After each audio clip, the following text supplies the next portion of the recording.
Students, जैसा कि मैं आपको क्लास के तहत कंपाउंड सेंटेंस बता रहा था और उसकी एक्सरसाइज भी मैंने सॉल्व करवाई और कुछ आपको सॉल्व करने के लिए दिया था। बाकी एक्सरसाइज को मैं सॉल्व करवा देता हूँ और उम्मीद करता हूँ कि आपको समझ में आया होगा। कंजक्शंस मैंने पहले बता दिए थे, उसी बची हुई एक्सरसाइज का ये शेष पार्ट है। ही वाज लेट सो। अब देखिएगा, जैसा कि मैंने कहा था कंपाउंड सेंटेंस में आपके कोऑर्डिनेटिंग कंजक्शन जैसे लगे होते हैं और सो आपका कोऑर्डिनेटिंग कंजक्शन है। सो और देयरफॉर आपको बताया था मैंने कि ये दोनों आपके कारण और परिणाम व्यक्त करते हैं। ठीक है, तो ही वाज लेट। अब देखिएगा, ही वाज लेट वह देर था, यानी वह विलंब था, यह भी कह सकते हैं। सो ही वाज पनिश्ड। अब ये मैंने लिखा है जो है, देखिएगा कारण और परिणाम दोनों स्थितियां व्यक्त होती हैं कि ही वाज लेट वह विलंब था, सो इसलिए ही वाज पनिश्ड वह दंडित किया गया। ठीक है, तो कारण और परिणाम दोनों स्थितियां दिख रही हैं इस दोनों वाक्य के जो है कॉम्बिनेशन में। अब कोई सेंटेंस कंप्लीशन की बात हो रही थी, तो मैंने कहा था कोई ज़रूरी नहीं है कि मैं जो सेंटेंस लिख रहा हूँ या मैं जो आपका क्लास का पार्ट लिख रहा हूँ तो वही आप भी लिखिए। जो है इसके बदले में आप चाहें तो दूसरा कोई उपवाक्य लिया करके रख सकते हैं, जैसा कि ही वाज पनिश्ड मैंने लिखा है। अब देखिएगा, यहाँ पे कंफ्यूज ना होइएगा। यहाँ पे आप चाहें तो इस सो के बदले में देयरफॉर भी प्रयोग कर सकते हैं, वह भी आपका जो है कोऑर्डिनेटिंग कंजक्शन ही होता है। लेकिन आप चाहें तो इन उपवाक्यों को इंटरचेंज करके यहाँ बिकॉज का भी प्रयोग कर सकते हैं। देखिएगा लग जाएगा, बिकॉज का भी प्रयोग कर सकते हैं। लेकिन जब आप बिकॉज का प्रयोग करेंगे तो यह वाक्य कंपाउंड नहीं रह जाएगा बल्कि कॉम्प्लेक्स में चला जाएगा। क्यों कॉम्प्लेक्स में चला जाएगा? क्योंकि बिकॉज आपका कोऑर्डिनेटिंग कंजक्शन नहीं होता है बल्कि सबऑर्डिनेटिंग कंजक्शन होता है। ठीक है, इसलिए वाक्य आपका कॉम्प्लेक्स में चला जाएगा ना कि कंपाउंड में। अभी आप बदल करके देख लीजिएगा, बस वाक्यों को इंटरचेंज करना होगा कि ही वाज पनिश्ड आसानी से कर सकते हैं कि he was punished because he was late. Reason बता रहा है, कारण बता रहा है कि ही वाज पनिश्ड वह दंडित किया गया, बिकॉज क्योंकि ही वाज लेट क्योंकि वह विलंब था। तो मैंने बिकॉज लगा करके बताया जो है, तो वो आपका उसमें चला जाएगा कॉम्प्लेक्स में फिलहाल। लेकिन हम लोग पढ़ रहे हैं कंपाउंड जो है, तो यहाँ पे हम इस तरह से लिखेंगे कि ही वाज लेट वह विलंब था, सो ही वाज पनिश्ड इसलिए वह दंडित किया गया। अगर आप चाहें तो कोई जरूरी नहीं है कि यहाँ इसी वाक्य को लिखेंगे, आप चाहें तो इसके बदले में दूसरा उदाहरण भी पुटअप कर सकते हैं या लिख सकते हैं कि he was late so he was fined, so he was fined. ठीक है, यानी कि ही वाज लेट वह विलंब था, सो इसलिए ही वाज फाइंड उस पर शुल्क लगाया गया जो है या उस पर कर लगाया गया। ये दूसरा मैंने अपने तरफ से लिखा है। अब ये दूसरा प्रारूप भी आप हटा सकते हैं, आप चाहें तो इसके बदले में कोई और वाक्य भी प्रयोग कर सकते हैं, बशर्ते इसके कॉम्बिनेशन में आकर के वह वाक्य जो है बैठना चाहिए, यह वाक्य जुड़ जाना चाहिए। जैसे he was late so he was taken out, so he was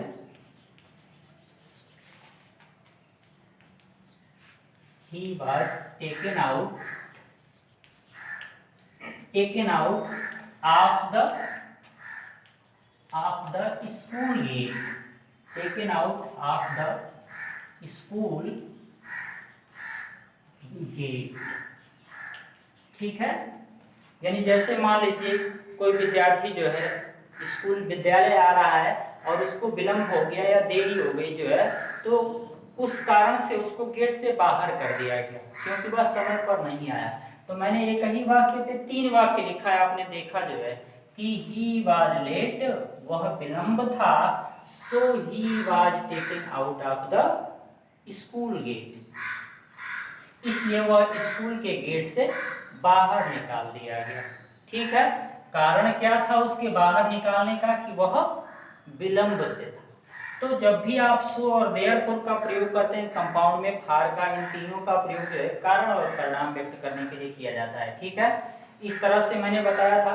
तो बोर्ड के पेपर में मैं आपको पहले ही बता चुका हूँ इस चीज को, कि बस यहीं तक दिया रहता है, कभी कंजक्शन दे भी देता है और कभी नहीं भी देता है, आगे आपका ऐसे डॉट डॉट कर देता है। तो दूसरा आपको वाक्य बोर्ड के पेपर में देता है तो स्वयं लिखना पड़ता है आधा वाक्य, बस आधा ही वाक्य दिया रहता है। तो जब आप धीरे धीरे सभी कंजक्शंस पढ़ लेंगे और उपवाक्य की स्थिति जान लेंगे, तो आपको एक दूसरा उपवाक्य रखने में कोई भी समस्या या परेशानी नहीं होगी।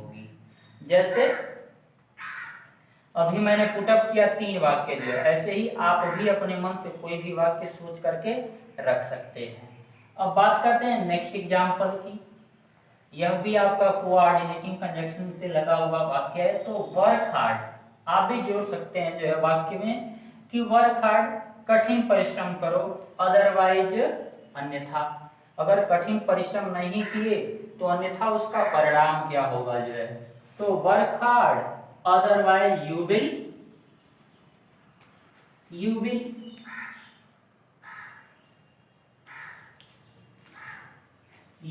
फेल। ठीक है, यू विल फेल, यानी वर्क हार्ड कठिन मेहनत करो अन्यथा तुम फेल हो जाओगे। ठीक है, या अगर आप चाहते हैं तो उसके बदले में दूसरा वाक्य भी लिख सकते हैं, कोई जरूरी नहीं है। आगे आपके बोर्ड के पेपर में डॉट डॉट डॉट क्या रहता है, यू विल फेल के बदले में आप चाहें तो लिख सकते हैं कि work hard otherwise you will not get good marks,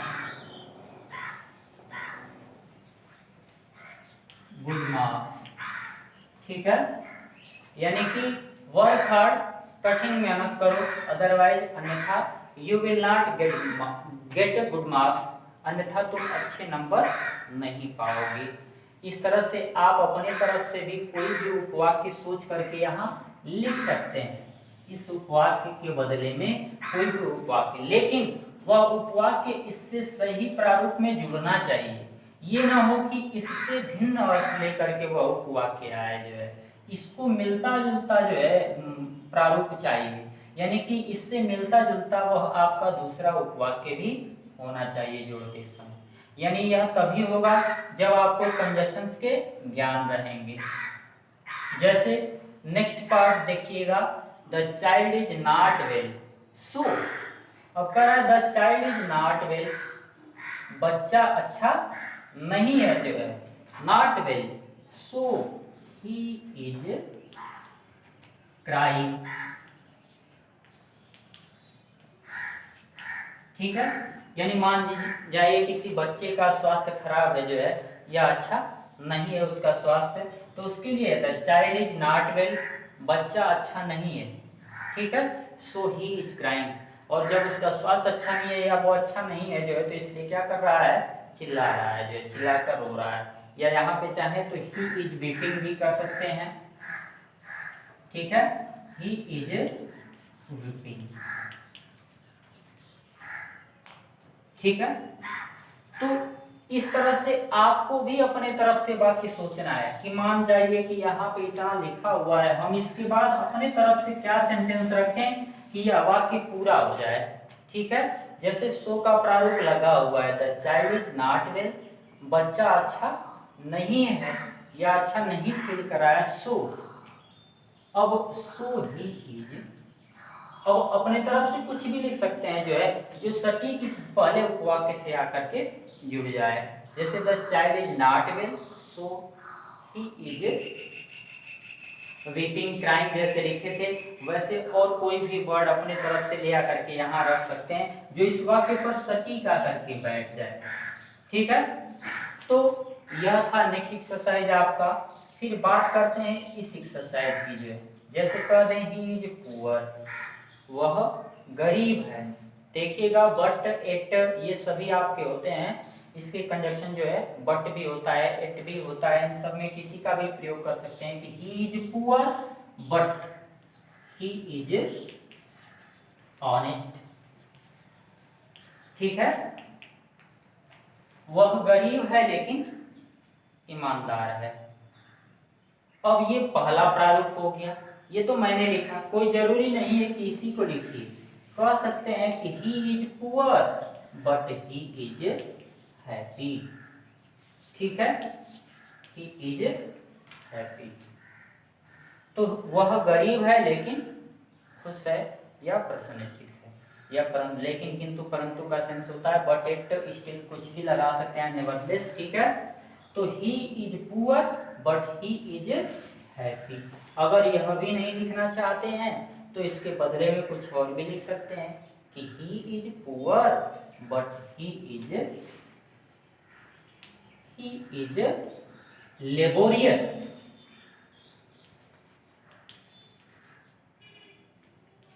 ठीक है, ही इज लेबोरियस, कि वह गरीब है लेकिन मेहनती है या परिश्रमी है। तो इस तरह से ये वाक्य आपका कंप्लीट हो जाएगा और बोर्ड के पेपर में ऐसे ही देता है। अब आपको कंजक्शन जब मिल जाएगा, कभी कभी कंजक्शन नहीं भी दिया रहता है, लेकिन टोटल जब आप कंजक्शन याद कर लेंगे और वाक्य लिखा रहेगा तो तुरंत आप देख लेंगे कि ये कंजक्शन यहाँ करके लग रहा है, उस कंजक्शन को भी लगा देंगे और उसके बाद यह उपवाक्य लगेगा।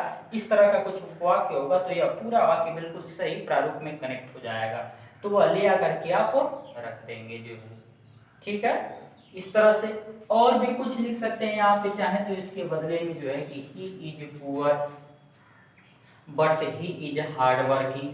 ठीक है, तो इस तरह से आपका वाक्य कंप्लीट हो जाएगा या पूरा हो जाएगा। लास्ट एक्सरसाइज की बात करते हैं, जैसे हमने लिखा है डू आर, तो आर आप जानते ही हैं अल्टरनेटिव कंजक्शन होता है, यानी विकल्प बताने वाला संयोजक होता है। ठीक है, फिर से जैसे अब आप के नेक्स्ट एक्सरसाइज की बात करते हैं, जैसे डू आर डाई दिया हुआ हो, तो आप सभी जान रहे हैं कि आर जो होता है आपका ये अल्टरनेटिव कंजक्शन होता है, यानी कि यह क्या चीज व्यक्त करता है, विकल्प का भाव व्यक्त करता है। ठीक है, कंपाउंड के यह दूसरे कंजक्शन का पार्ट होता है आर, यानी कि यहाँ पे लिख सकते हैं do or die, do or die. ठीक है, तो इस तरह से यह वाक्य आपका पूरा हो गया, डू आर डाई, करो या मरो, come in or go out, stand up और सिट डाउन। ठीक है, ऐसे करके यानी कि अंदर आओ या बाहर जाओ, खड़े हो जाओ या बैठ जाओ, इस तरह से विकल्प की स्थिति होती है। तो उस स्थिति में हम either or, either dot dot or, या neither dot dot nor, or, otherwise, इन सब चीजों का प्रयोग करते हैं। तो ये थी आपकी बची हुई एक्सरसाइज जो है कंपाउंड सेंटेंस की। अब उम्मीद करते हैं आपको कंपाउंड सेंटेंस समझ में आ गया होगा। बाकी इसके आगे की एक्सरसाइज आप स्वयं हल करेंगे जो है। अगर आपको कोई समस्या या परेशानी होती हो तो कमेंट करके बताइएगा, आपकी समस्या दूर हो जाएगी। अब बात करते हैं विद्यार्थियों हम कॉम्प्लेक्स सेंटेंस की। इसके पहले हमने कंपाउंड सेंटेंस पढ़ा जिसमें आपके कोऑर्डिनेटिंग कंजक्शन प्रयोग में ले आए गए। अब बात करते हैं हम कॉम्प्लेक्स सेंटेंस की, जिसको हिंदी में मिश्रित वाक्य कहते हैं। अब जैसा कि मैंने आपके क्लास के पहलू में बताया था आपको कि जब भी कोई कॉम्प्लेक्स सेंटेंस बनाते हैं तो वो कैसे बनता है, कम से कम उसमें एक प्रिंसिपल क्लास के तहत ही पढ़ रहे हैं, प्रिंसिपल क्लास प्लस उसके साथ साथ आपका सबऑर्डिनेटिंग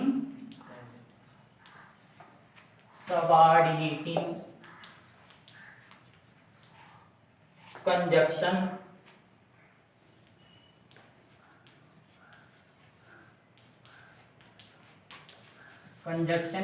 प्लस इसके साथ साथ आपका सबऑर्डिनेट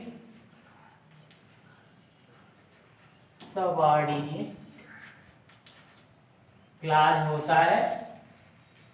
ठीक है, अब इस सबऑर्डिनेट क्लॉज में ध्यान रखिएगा कि ये तीनों क्लॉज निहित होते हैं। ठीक है, कौन कौन से? नाउन क्लॉज,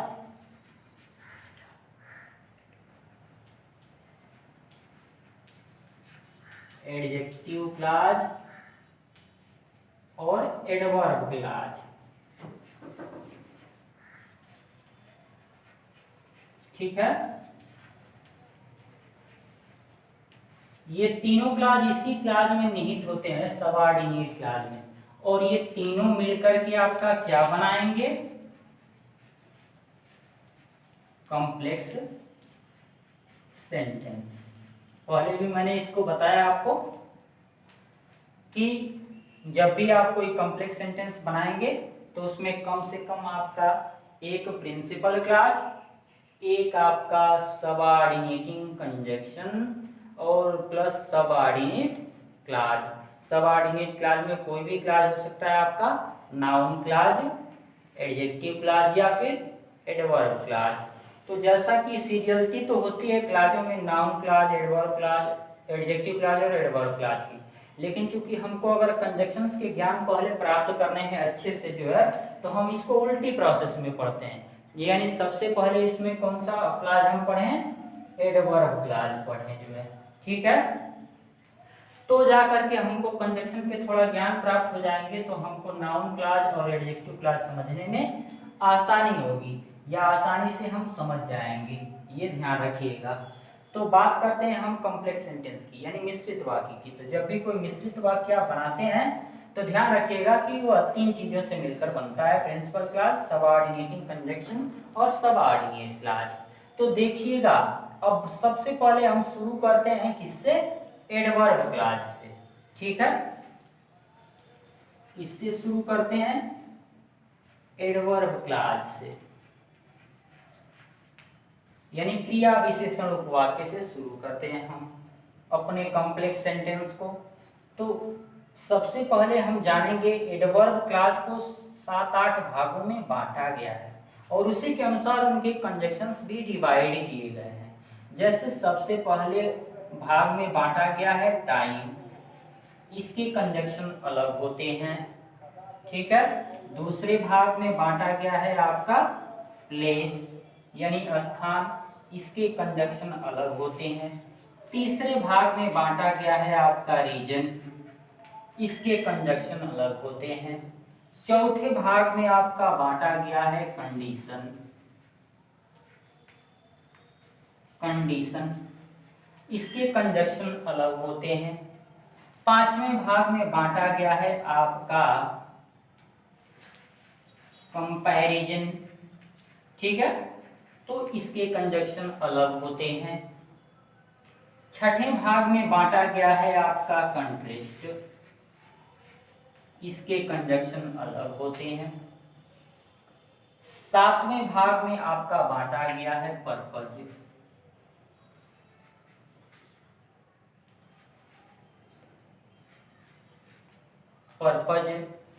इसके कंजक्शन अलग होते हैं। आठवें भाग में आपका बांटा गया है रिजल्ट, इसके कंजक्शन अलग होते हैं। नौवें भाग में आपका बांटा गया है, नौवें भाग में आपका मैनर, इसके कंजक्शन अलग होते हैं। लेकिन सबसे जरूरी है बारी बारी से हम, फायदा इसमें ये है आपको कि बारी बारी से हम इसके कंजक्शन जानेंगे तो कंजक्शंस याद करना आसान हो जाएगा या कंजक्शंस को समझना आसान हो जाएगा, क्योंकि इसको 8-9 भागों में बांट करके आपके कंजक्शन याद करने के लिए आसान बना दिया गया है इसको। ठीक है, तो सबसे पहले हम बात करेंगे एडवर्ब क्लॉज में टाइम की, कि टाइम के तहत जो है कौन कौन से कंजक्शंस प्रयोग में ले आए जाते हैं। ठीक है, यानी एडवर्ब क्लॉज जब हम पढ़ते हैं तो इसमें टाइम के तहत कौन कौन से कंजक्शंस प्रयोग में ले आए जाते हैं। तो टाइम के तहत आपके कंजक्शन कौन कौन से आते हैं टाइम में? सबसे पहले आपका कंजक्शन आता है व्हेन, ठीक है। वेन, इस वेन का प्रयोग टाइम में किया जाता है। इसके अतिरिक्त आता है आपका वेन ईवर, इस वेन ईवर का प्रयोग किया जाता है। फिर इसके बाद आपका आता है टिल, ठीक है। इसके बाद आता है आपका अनटिल, फिर इसके बाद आता है आपका आफ्टर, ठीक है। फिर इसके बाद आता है आपका बिफोर, ठीक है। फिर इसके बाद आता है आपका सिंस, ठीक है। फिर इसके बाद आता है आपका as soon as, as soon as. फिर इसके बाद आता है आपका एज लॉन्ग एज, ठीक है। इस तरह से इटीसी कर देते हैं जो है, ये इंपॉर्टेंट कंजक्शन है आपके, ठीक है। तो ये हमेशा आपके एडवर्ब क्लॉज में समय को व्यक्त करते हैं, यानी टाइम को बताते हैं हमेशा जो है। जैसे मान लीजिए देखा होगा आपने, जब वो पास्ट परफेक्ट टेंस बनाते हैं तो उसमें मिश्रित वाक्य बनाते हैं पास्ट परफेक्ट टेंस में। तो पास्ट परफेक्ट टेंस में कौन कौन से इसमें से कंजक्शन यूज होते हैं? आफ्टर और बिफोर यूज करते हैं आप। पास्ट परफेक्ट टेंस जब आप बनाते होंगे तो इसमें से ये दो कंजक्शन मोस्टली यूज करते हैं आप मिश्रित वाक्य जब उसका बनाते हैं तो, ठीक है। जिसमें कार्य पहले हुआ रहता है या पूर्व या पहले लगा होता है उसमें बिफोर प्रयोग करते हैं, जिसमें बाद या पश्चात होता है उसमें आफ्टर प्रयोग करते हैं, ठीक है। तो टाइम के इतने कंजक्शन होते हैं इंपॉर्टेंट कंजक्शन, और यदि इनको आप याद रखते हैं तो आपको सेंटेंस कंप्लीट करने में आसानी होगी या आसानी से सेंटेंसों को कंप्लीट कर लेंगे। जैसे एग्जांपल के तौर पे हम देखते हैं अब, लेकिन इन कंजक्शंस का ध्यान रखिएगा। यदि इन कंजक्शंस को ध्यान में नहीं रखेंगे तो फिर आपको सेंटेंस जोड़ना आसान नहीं होगा। तो चलिए आइए एग्जाम्पल के थ्रू देखते हैं, या एग्जाम्पल के तहत जो इसका प्रयोग कर। तो मैं आपको बता रहा था सबसे पहले टाइम के एग्जाम्पल कंजक्शन सभी मैंने लिखा था, ध्यान रखिएगा। मैंने उसको रफ कर दिया, मिटा दिया है, बस एक दो दिख रहा है। तो एग्जाम्पल मैंने लिखा है, ठीक है। जैसे he was slept, Mohan came to my house. तो जब इन दोनों वाक्यों का कॉम्बिनेशन आप बना रहे हैं तो he was slept when Mohan came to my house, या अगर चाहें आप तो इस व्हेन के स्थान पे क्या प्रयोग कर सकते हैं? अनटिल, अनटिल लिखेंगे कि he was slept until Mohan came to my house, यानी वह सो गया था जब तक मोहन जो है मेरे घर पर आया, ठीक है। तो ये हो गया आपका अनटिल का भी प्रयोग जो है। तो कुछ ऐसे एग्जाम्पल होंगे जिसमें आपके लगभग सभी एग्जाम्पल लग जाएंगे, कुछ ऐसे होंगे जिसमें आपके आधे कंजक्शन लगेंगे, जो एग्जाम्पल का है कंजक्शन आपके लगेंगे। तो ये चीज़ ध्यान में रख करके ही आपको सेंटेंसों का कॉम्बिनेशन करना है। तो अभी तो मैंने पूरा पूरा लिखा है, अभी आधा लिख करके हम लोग पढ़ेंगे या देखेंगे इसके आधे वाक्यों को। जैसे मैंने दूसरा लिखा है, आई reached the station the train had departed, ठीक है। तो एक देखिएगा इसमें पास्ट इंडिफिनिट में है और एक आपका पास्ट परफेक्ट में है। तो इसको दो प्रारूप में बनेगा आपका, और टाइम ही व्यक्त कर रहा है। देखिएगा ये सभी आपके समय व्यक्त करने वाले कंजक्शन होते हैं। जैसे इसको लिखेंगे कि the train had departed, the train had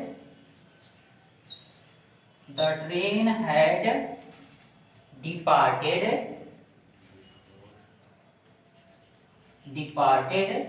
before, यहां बिफोर का प्रयोग कर देंगे, बिफोर आई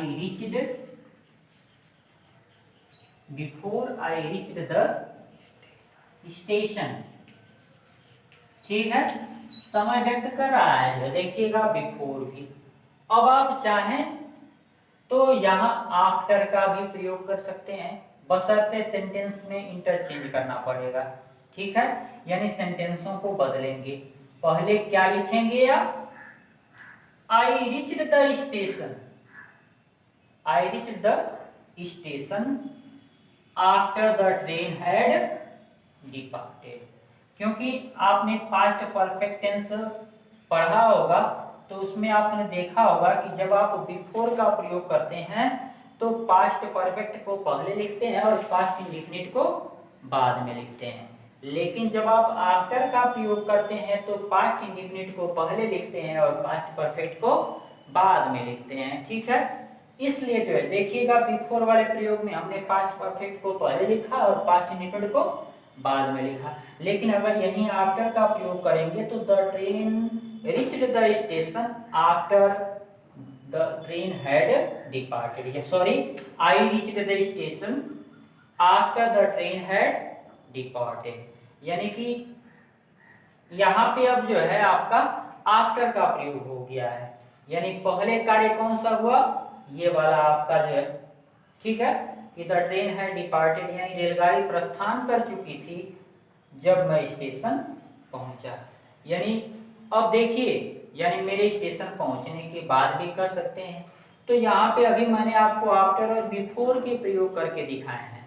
ठीक है, आप चाहें तो यहाँ पे इस आफ्टर और बिफोर के बदले में किसका प्रयोग कर सकते हैं, वेन का भी प्रयोग कर सकते हैं, ध्यान से देखिएगा, लेकिन उनके लिए आपको जो है वाक्य बहुत बदलने की जरूरत नहीं पड़ेगी।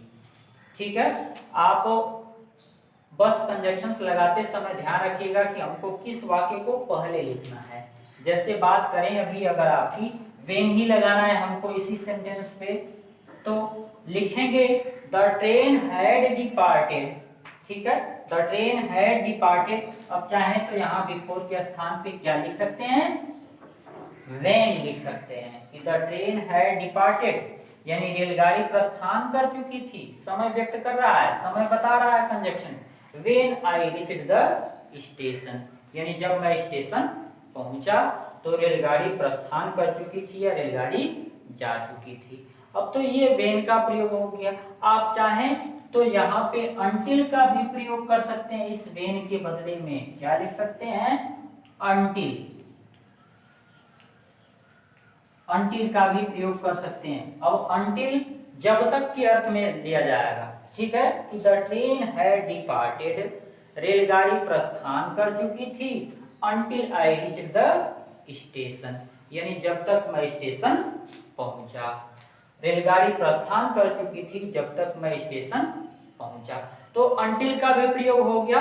अगर आप चाहें तो यहाँ पे अंटिल के बदले में सिंस का भी प्रयोग कर सकते हैं। सिंस के कई अर्थ होते हैं, देखिएगा, यह रीजन बताने के लिए भी प्रयोग किया जाता है, लेकिन यहाँ सिंस का अर्थ जब में लिया जाएगा, और जब यही सिंस जो है आपका रीजन वाले वाक्य में प्रयोग किया जाएगा तो उसका अर्थ क्योंकि में लिया जाता है। ठीक है, ऐसे आपके कभी कभी बुक में देखने को मिलेगा, लेकिन यहाँ सिंस का अर्थ जब में, द ट्रेन है डिपार्टेड, रेलगाड़ी प्रस्थान कर चुकी थी, सिंस जब आई रीच द स्टेशन, जब मैं स्टेशन पहुंचा। तो यहाँ सिंस का प्रयोग जो है हमने जब के सेंस में लिया है।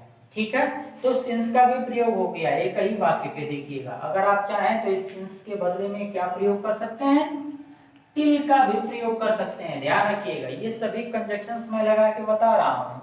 The train had departed till I reached the station, यानी कि मेरे स्टेशन पहुंचने तक रेलगाड़ी प्रस्थान कर चुकी थी।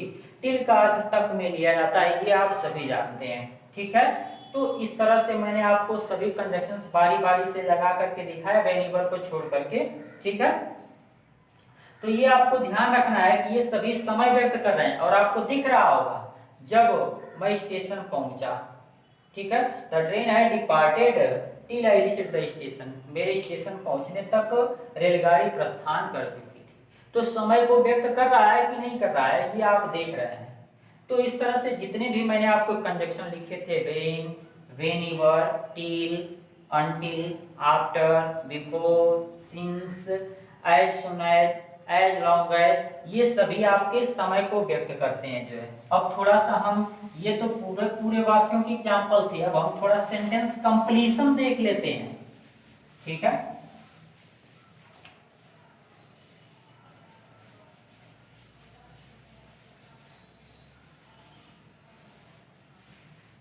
और थोड़ा सा सेंटेंस कंप्लीशन देख लेते हैं। जैसे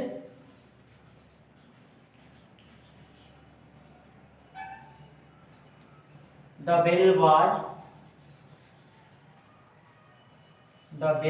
रंग,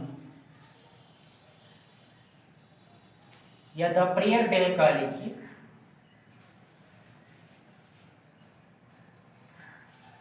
द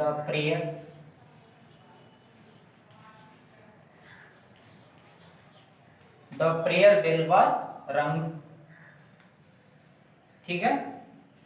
अब यहाँ पे ऐसे कर देगा आपका क्या, डॉट डॉट डॉट। तो ऐसे वाक्यों को देख करके तुरंत आपको पता चल जाएगा कि नहीं, यहाँ तो लग रहा है कि वेन का प्रयोग, अनटिल का प्रयोग होगा, सिंस का प्रयोग होगा, ठीक है। ये देख करके आपको पता चलेगा कि द प्रेयर बेल वाज रंग, ठीक है।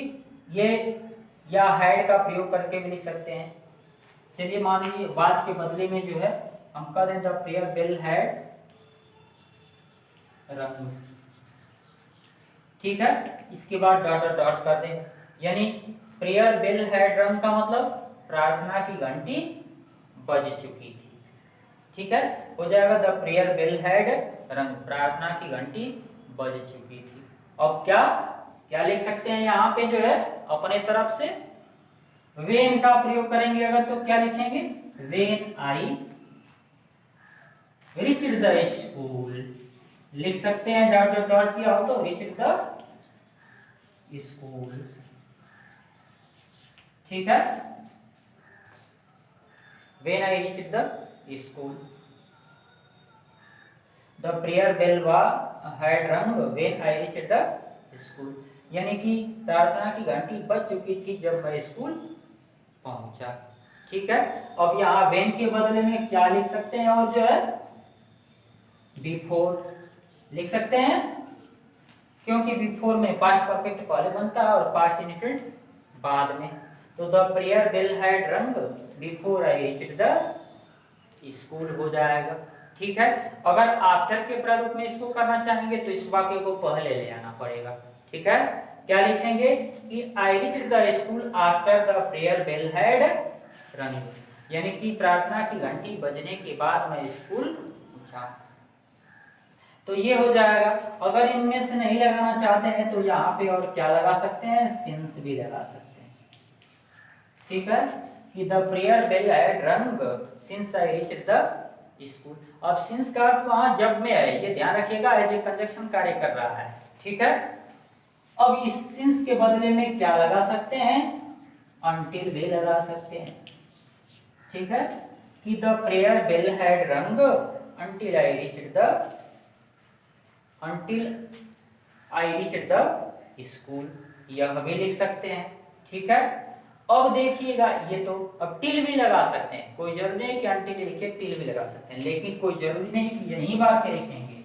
इसके बदले में हम दूसरा वाक्य भी लिख सकते हैं कि द प्रेयर बेल हैड रंग अनटिल आई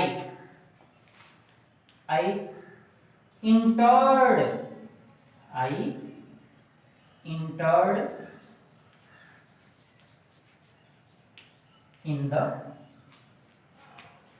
into the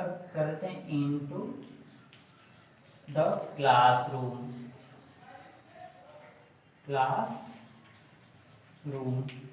ठीक है। बदल गया वाक्य का प्रारूप कि द प्रेयर बेल हैड रंग until I entered into the classroom, यानी प्रार्थना की घंटी बज चुकी थी जब तक मैं कक्षा में प्रवेश किया, ठीक है, या कक्षा के कमरे में प्रवेश किया तब तक जो है प्रार्थना की घंटी बज चुकी थी। या यह भी लिख सकते हैं कि the prayer bell had rung when I entered into the school campus, ठीक है, यानी प्रार्थना की घंटी बज चुकी थी जब तक मैं स्कूल कैंपस में प्रवेश किया। तो यह भी, तो ये ध्यान रखिएगा, इधर डॉट डॉट डॉट दिया रहता है जब भी आपके बोर्ड के पेपर में देता है, तो आपको अपने हिसाब से दूसरे वाक्य को रखना पड़ता है, ठीक है। तो ये था आपका जो है क्या, टाइम बताने वाले कंजक्शन, यानी ये आपके समय को व्यक्त करते हैं, समय को बताते हैं, ठीक है। तो ये आपका पहला स्थिति में था। अब एक आध एग्जाम्पल और देख लेते हैं, ठीक है, जैसे समय बताने वाले ही एक आध एग्जाम्पल और देख लेते हैं। तो कह दें the game was over dot dot dot दे दिया, ठीक है। इतना ही वाक्य हो आपका कि द गेम वाज ओवर, यानी खेल समाप्त हो गया था, ठीक है। अब यहाँ पे क्या लिख सकते हैं, वेन लिख सकते हैं, वेन सी रिच्ड देयर या अराइव्ड देयर, ठीक है, कुछ भी लिख सकते हैं, arrived there, reached there, the game was over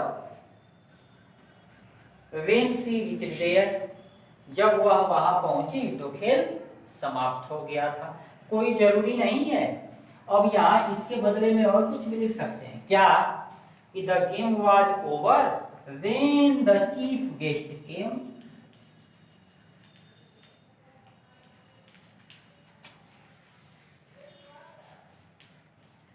chief guest came, ठीक है, when the chief guest came, the game was over, खेल समाप्त हो गया था जब मुख्य अतिथि आए। जब मुख्य अतिथि आए जो है, केम हियर भी कर सकते हैं, यानी जब मुख्य अतिथि यहाँ आए जो है तो खेल समाप्त हो गया था। अब यहाँ कोई जरूरत नहीं है, वेन के बदले में आप चाहें तो अनटिल भी प्रयोग कर सकते हैं, टिल भी प्रयोग कर सकते हैं, सिंस भी प्रयोग कर सकते हैं, ठीक है। आप क्या बिफोर प्रयोग नहीं करेंगे, ठीक है। तो ये ध्यान रखिएगा आपको कि यह हमेशा समय बता रहा है और ये सभी आपके समय बताने वाले कंजक्शन होते हैं, ठीक है। अभी बात कर रहे थे हम लोग टाइम की, ठीक ना। अब बात करेंगे हम किसकी, प्लेस की बात करेंगे, ठीक है। इस चीज की बात करेंगे, प्लेस की। बारी बारी से एडवर्ब क्लास में मैंने आपको 8-9 बताया था, जिसमें से पहला आपका हमारा भाग था टाइम, और अब हम बात करते हैं दूसरे भाग की कि दूसरा भाग क्या होता है हमारा। तो दूसरा भाग होता है प्लेस।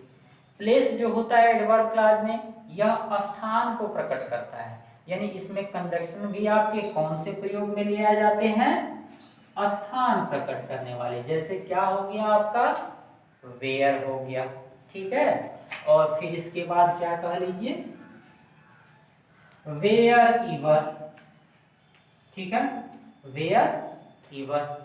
तो ये कंजक्शंस आपके वेयर और वेयर इवर, ये किसको व्यक्त करते हैं, ये व्यक्त करते हैं आपके वेयर और वेयर इवर जो है, ये आपके व्यक्त करते हैं प्लेस को, यानी स्थान को।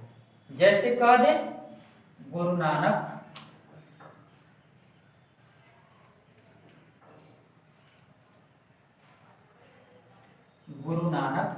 अरे गुरु नानक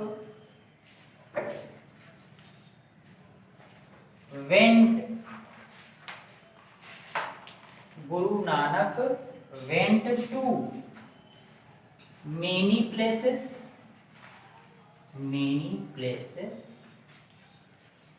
ठीक है।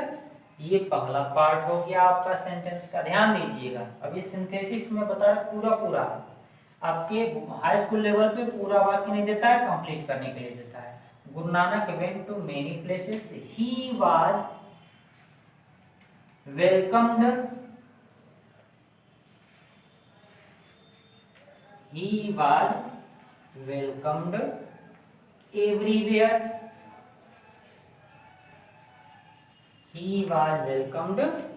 everywhere, जैसे कह दें Guru Nanak went to many places, और दूसरा वाक्य हो गया ही वाज वेलकम्ड एवरीवेयर, ठीक है। तो जब इन वाक्यों को हम कंबाइन करेंगे या सिंथेसिस करेंगे क्लास के तहत कॉम्प्लेक्स सेंटेंस में, तो कैसे प्लेस बताने वाले कंजक्शंस के प्रयोग करते हैं देखिएगा, और थोड़ा सा बुद्धि की बात होती है। तो जब इस वाक्य को हम कॉम्बिनेशन में ले आएंगे तो लिखेंगे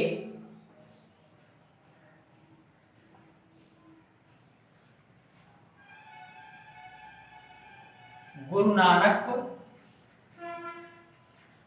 गुरु नानक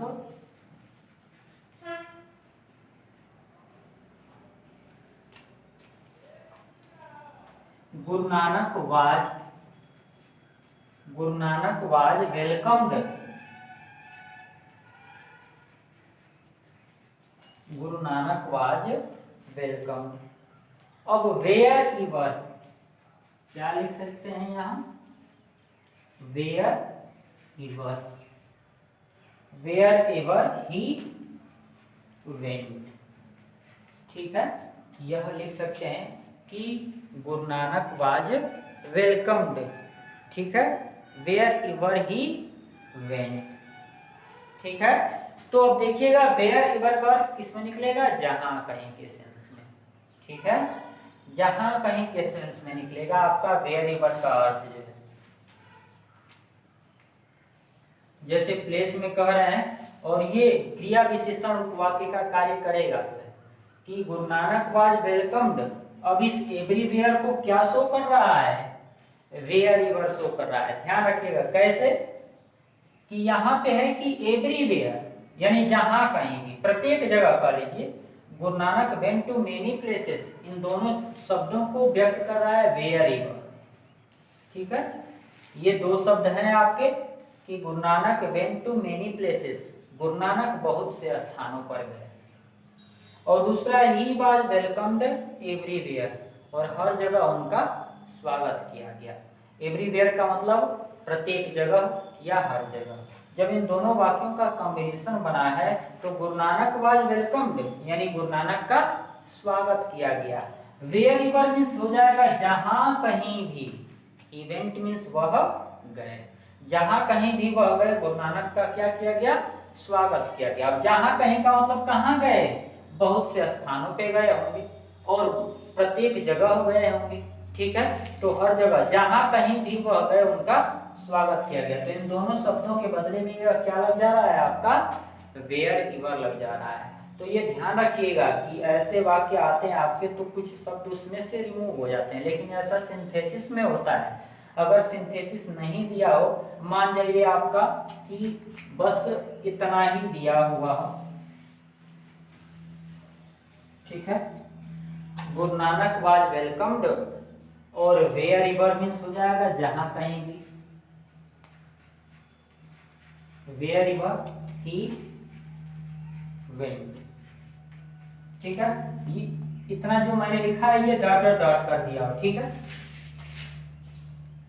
तो गुरु नानक वाज वेलकम्ड, गुरु नानक का स्वागत किया गया। वेयर एवर ही वेंट, जहां कहीं भी वह गए। ठीक है, इस तरह से दूसरा प्रारूप भी कर सकते हैं कि Pandit Nehru went to many places. ठीक है, नाम बदल करके पंडित नेहरू अनेक स्थानों पर गए। ही वाज वेलकम्ड एवरीवेयर। ठीक है, या प्रेज्ड एवरीवेयर। जैसे उदाहरण के तौर पे लिख लें,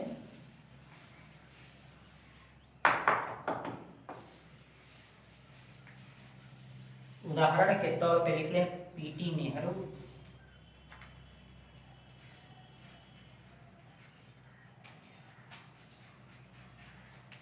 went to many places, went to many places. ठीक है, और इसका दूसरा प्रारूप जो है कह दें कि ही वाज प्रेज्ड,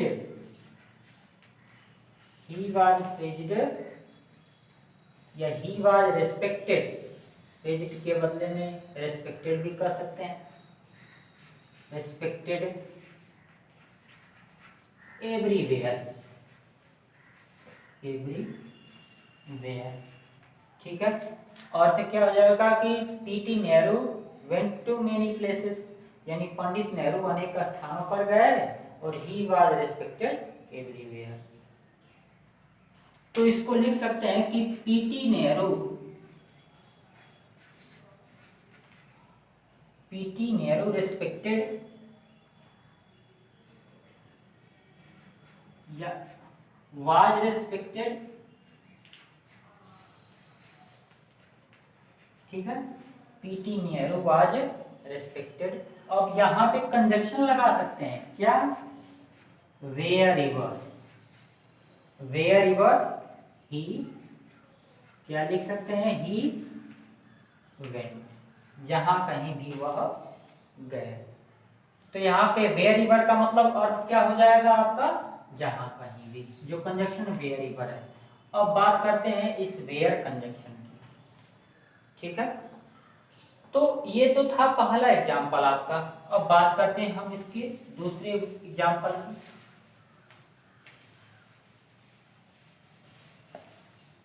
दूसरे एग्जाम्पल की बात करते हैं हम, वेयर का प्रयोग करते हैं। तो कह दें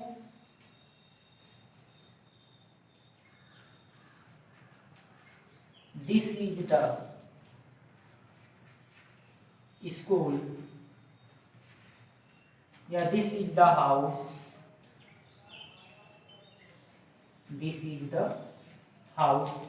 ये पहला वाक्य हो गया आपका कि दिस इज द हाउस। और दूसरा कह दें ही वाज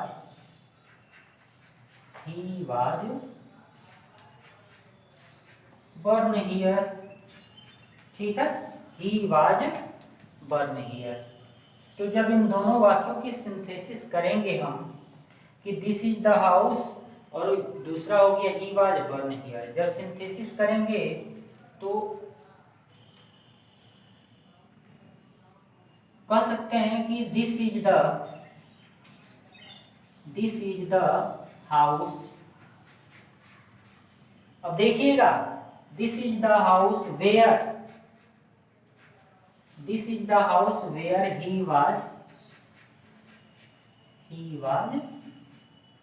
बर्न। अब इस हियर को यहां से हम रिमूव कर दे रहे हैं, हटा दे रहे हैं, क्योंकि उसका सेंस, यहाँ का सेंस किसमें आ जा रहा है, जहां में आ जा रहा है। ध्यान रखिएगा कि दिस इज द हाउस, यह वही घर है, ही वाज बर्न हियर, वह यहाँ जन्म लिया था। तो जब इसको एक में सिंथेसिस कर रहे हैं तो this is the house where he was burn, ठीक है। दिस इज द हाउस, यह वही घर है, वेयर मिस हो जाएगा, जहां ही वाज बर्न, वह जन्म लिया था। देखिए अब हियर भी लिख देंगे तो सेंस यहाँ गलत निकलेगा। देखिएगा क्या हो जाएगा कि this is the house where he was burn here, यह वही घर है जहां वह यहाँ जन्म लिया था। तो जहां यहाँ दोनों सेंस हो जाएंगे, इसलिए इस हियर के बदले में हियर क्या प्रयोग किया जा रहा है, आपका वेयर प्रयोग किया जा रहा है, ये ध्यान रखिएगा। लेकिन मान लीजिए कि आपका आधा ही दिया हो, ऐसा लिखा हो this is the house where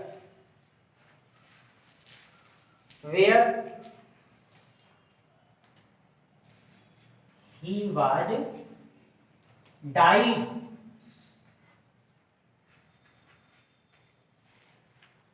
ठीक है। दिस इज द हाउस, यह वही घर है, वेयर ही वाज डाइड, जहां वह मर गया था। तो अब ये पूरा पूरा वाक्य नहीं देता है, जैसे मान लीजिए इसके बदले में और कुछ दिया हो, जैसे डॉट डॉट दे दिया हो, ठीक है। और आपको कुछ लिखना हो अपने तरफ से, जो है ऐसे ही बोर्ड के पेपर में देता है कि दिस इज द हाउस, यह वही घर है, वेयर, जहां, का लिख सकते हैं यहाँ अपने तरफ से, वेयर सी लिख सकते हैं कि दिस इज द हाउस, यह वही घर है जहां वह रहती है, हो जाएगा जहां वह रहती है। ऐसे करके ये तो इंटरमीडिएट बेस पे देता है कि दोनों सेंटेंस दे देगा और कोष्टक में लिख देगा कि इसको कॉम्प्लेक्स में बदलिए जो, ठीक है। लेकिन हाई स्कूल में जब देता है आपका तो दोनों सेंटेंस नहीं देता है, बस ऐसे करके देता है जैसे मैंने आपको बताया। और मैं हाई स्कूल बेस से भी पढ़ा रहा हूँ आपको कि this is the house where she lives, तो इसको मैंने मिटा दिया यहाँ से जो है, ठीक है, कि this is the house where, यह वही घर है जहां, वेयर सी वेयर सी। अब आपको सोचना है कि क्या लिखें हम, जो है कि this is the house where she live जो हमने लिखा था, तो कोई और उपवाक्य हम क्या ले आकर के लिख सकते हैं कि this is the house where C.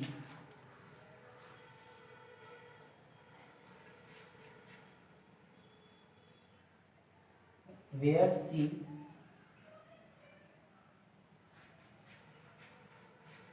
C teach. ठीक है, लिख सकते हैं कि दिस इज द हाउस, यह वही घर है, वेयर जहाँ सी टीच वह पढ़ाती।